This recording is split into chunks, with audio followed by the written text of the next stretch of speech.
My two favorite comedic performers are David Letterman and Martin Short. I had one brief, oddly awkward exchange with David Letterman, which I can illuminate in future posts if you're interested, but today we're going to focus on Martin Short. He makes me cry laugh. It's messy. My co-favorite character, sharing the title with Jiminy Glick, is Ed Grimley. Martin Short infuses his characters with multiple layers of hilarity, and so, if you've never seen Ed Grimley, he's an oddly delighted, simple-minded fellow who swings from jubilantly celebrating and being completely confounded by an ordinary moment while elaborately narrating his mood swings. We first saw Ed Grimley in SCTV in 1982, and then Martin Short brought him to Saturday Night Live in 1984. In 1988, Hanna-Barbera brought us a Saturday morning cartoon series called The Completely Mental Misadventures of Ed Grimley. This densely brilliant feast of animated joy aired on NBC for just 13 episodes before it was tragically canceled. Animation was an ideal home for Ed Grimley because you could place him anywhere and surround him with anyone and everyone. Phenomenal characters and co-stars, which they did with voices provided by Jonathan Winters, Andrea Martin, Catherine O'Hara, and the list goes on. And there were even two shows within a show, including the live-action Count Floyd's Scary Story starring Joe Flaherty. It was all so magnificent. Here, take a look. It's Tina's birthday? Well, I had no idea. Miss Malone's birthday. Give me a break. I couldn't be more excited. Oh, and our birthday is just the best. Hats of different colors, people jumping to and fro betwixt various couches. Oh, and I suppose it's not decent when they put pennies on the cake. It's like a joke because you get chewing them and then you don't know where they're from. Maybe we should make an event out of it. Come on, Wendell. There's so much to do. How are you at napkin folding? You're hurting my sore arm. I'm good at napkin folding. Gee, I need a present. Oh, like that would be decent to show up at Miss Malone's party without a gift. I doubt that very much. No way. Gee, I wonder what you might like. Perhaps a cream pitcher in the shape of a cow? Phony newspaper with her name in the headline. Well, see, now I would love to get that myself. Thanks. Oh, and I suppose Miss Malone is you. No is my answer to that question. Perhaps there's something in here that might be appealing. Oh, well, of course. A toaster oven. What could be a more perfect gift for a gal on the go, I must say? Gee, I'd love it if someone gave me a toaster oven.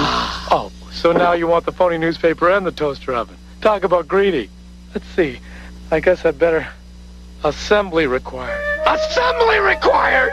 Oh, well, this is just great. I can't assemble anything. I'll go completely mental if I have to, you know, because it's not within my nature to do things like that. Well, I'll just have to take it back to the factory, no question about it. Sheldon, if you need me, I'll be at the Acme factory. It's in the book.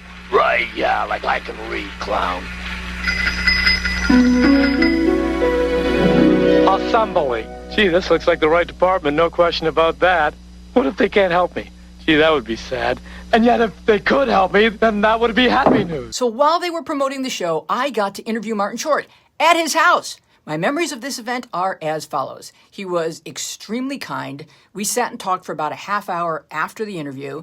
As he walked me back through the house to show me out, there was a tiny child watching TV.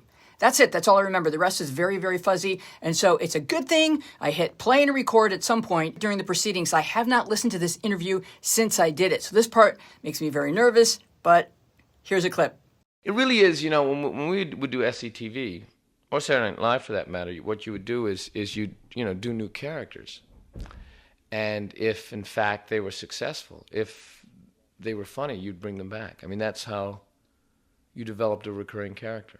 And every time you brought him back, you would define or develop a little bit more about who that character was.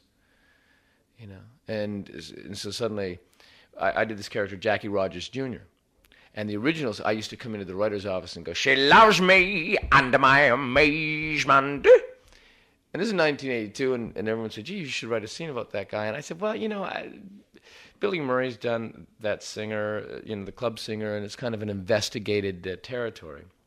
And then I thought it would be okay if, in fact, I killed the character. Then it would be okay to do it, you know. It wouldn't matter if lounge singers were maybe a little passé. So I wrote this piece called Jackie Rogers Sr., Old Mother Nature, She Loves Me. And the premise was that he had done a special in 71 and been killed during it, and now they were releasing it 11 years later. And you saw him being killed. He was actually killed by a cougar. And then at the end of the promo, we needed someone to pop on in a kind of a circle and say, watch the show. So I decided to make it his son, Jackie Rogers Jr. And for no reason other than it just looked funny, I made him a white-haired albino. And, so he would come in the circle and say, I miss my dad. I hope you don't. Thursdays at 9 on SCTV. Well, now a month later, Eugene Levy said, let's do a piece together with Bobby Bittman and Jackie Rogers. And I said, well, we'll have to be Jackie Rogers Jr. because the father is dead. And we never broke that reality. Once we created a reality, that was a reality. So suddenly now you were figuring out and defining what the parameters were for this new character that somehow was returning. And he wrote a biography. He wrote a biography at, what was it called? Damn You, Daddy Dearest or something. No, Damn You, Daddy Sir. Oh. He also wrote a movie playing where he played his father in his father's life story, Jackie, We Hardly Knew Ye. Yeah, that's what's fun about these characters is that you don't know about them other than the sketches you write. So if you say to me, what does Ed Grimley do for a living? I don't know because I've never determined it. I think it's better that he doesn't. No, he does. He's like Ozzie Nelson. He doesn't. He has an inheritance. He's one of the Revlon boys. That would be cool to trace Ed's tree and find out why he doesn't have to work. Yeah. Well, David Letterman once asked me, he said, so what is it with this Grimley guy? I mean, does he have parents? What does he do? Does he have a job? And I started to answer, and I kind of went, well, I don't know. I just, I do a special. Someone says, hey, how about a Grimley? And I say, sure, and and then you have to write it. And then you determine. But now you've really had to flesh out details, roommates, neighbors, everybody.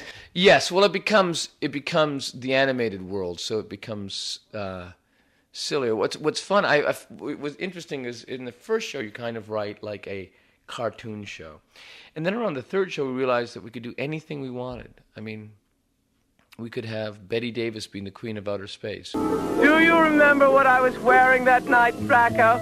No. I didn't think you would. It was gingham and lace with just a hint of blue. Excuse me, but if we've only got 15 minutes, can you speed this up just a hair? We could make it as bizarre and strange as we wanted to because it was animation. We could flip-flop realities every second page. Okay, so here's where I must tell you that after recording this interview, I abused my knowledge of Martin Short's address when I went home, wrote, and sent him an Ed Grimley spec script.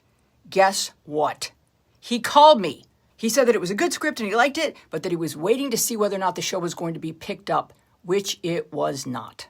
I don't know why this tremendous show went so undercelebrated, but I did also get to go down to a recording session where I met Andrea Martin and Jonathan Winters. I remember that there were a bunch of storyboard sketches laying around, Xerox copies, and I got a few autographed by Andrea Martin. She wrote, "Hey Louise, you're a sweet gal. Make me sound good. Love, Andrea Martin." Jonathan Winters, he wrote, "To Louise, with love from an old Marine corporal, August 25th, 1988. And Martin Short wrote, "Yay, Louise. You seem very decent, I must say. Please phone more often." Oh my gosh, I have neglected to do that. Love, Martin Short.